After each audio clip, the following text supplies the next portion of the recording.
আসসালামু আলাইকুম, শুভ সকাল।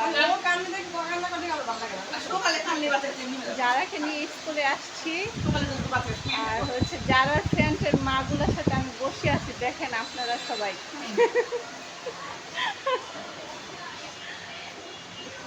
এই দেখেন,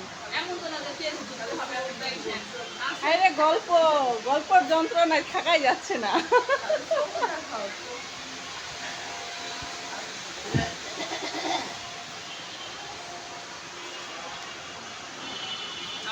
যারা মনে হচ্ছে ক্লাসে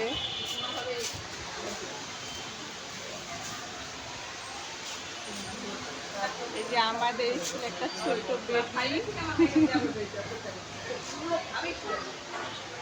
স্কুলে আসছে।